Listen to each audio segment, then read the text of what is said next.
Hello students, आज हम last video से नेक्स्ट पार्ट पढ़ेंगे, industrial and social change.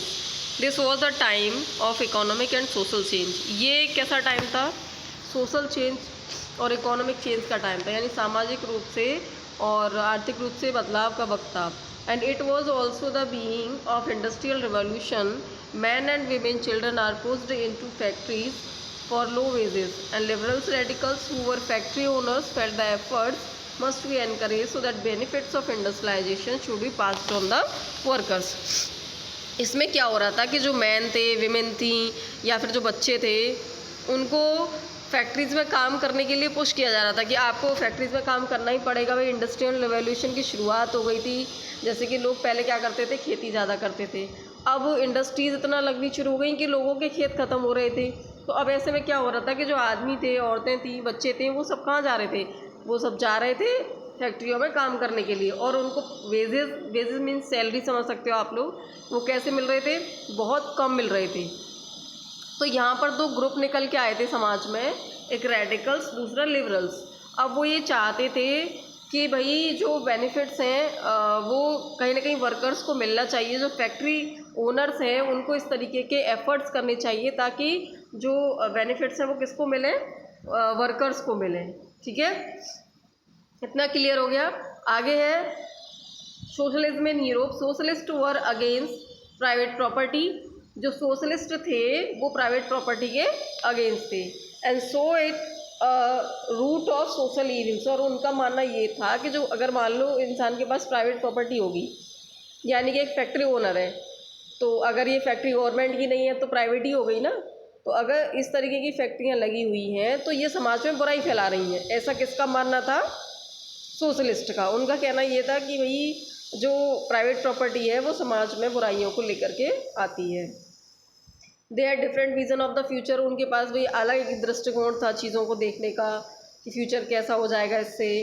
And some believed in the corporative, some demanded that government must encourage cooperatives.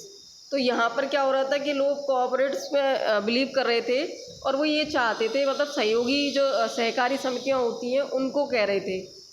और उसके लिए वो ये चाहते थे कि कहीं ना कहीं गवर्नमेंट सपोर्ट करे इसको। अगर गवर्नमेंट सपोर्ट नहीं करेगी तब तक ये काम नहीं हो सकता है।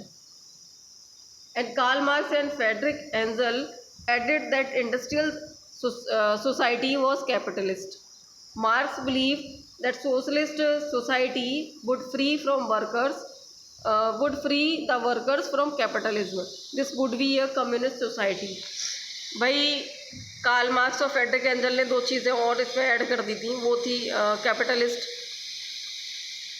उनका मानना ये था कि समाज में जो है कैपिटलिस्ट ज़्यादा हैं, पूंजीवादी लोग ज़्यादा हैं। और मार्क्स ये बिलीव करते थे कि इसमें कम्युनिस्ट होने चाहिए, ना कि कैपिटलिस्ट। कम्युनिस्ट एक तरीके से समझ लो कि जो समाज को लेकर के चलने वाले लोग थे। जो एक सोशलिस्ट थे वो तो पूर्ण रूप से सामाजिक चीज़ों को लेकर चल रहे थे कि ऐसा नहीं होना चाहिए, वैसा नहीं होना चाहिए।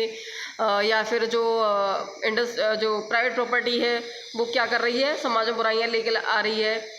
लेकिन यहाँ पर सोशलिस्ट क्या चाह रहे, कार्ल मार्क्स क्या चाह रहे थे कि समाज कैसा होना चाहिए? कम्युनिस्ट होना चाहिए। एक तरीके से ग्रुप में लोग रहें और उसमें से कोई एक ही लीडर बने और वर्कर्स में से ही लीडर हो। तो इस तरीके की कुछ अलग अलग थिंकिंग थी कि सोशलिज्म किस तरीके से यूरोप में फैल रहा था। So support for the socialism. जो सोशलिस्ट थे उन्होंने क्या किया? They formed an organisation called second international to spread socialist idea. अब यहाँ पर क्या हुआ कि जो सोशलिस्ट थे उन्होंने क्या किया? एक ऑर्गेनाइजेशन को फॉर्म किया और उसको नाम दिया सेकेंड इंटरनेशनल। जो आइडिया थे सोशलिस्ट के उसको फैलाने के लिए, ज़्यादा से ज़्यादा अगर लोगों तक पहुँचानी तो क्या करते हैं लोग? ग्रुप बनाते हैं ना, और उनमें से हर एक आदमी को, हर एक इंसान को जिम्मेदारी दे दी जाती है किसी न किसी काम को करने के लिए। And workers in Germany and England began forming associations to fight for better living conditions. और जर्मनी में क्या हो रहा था?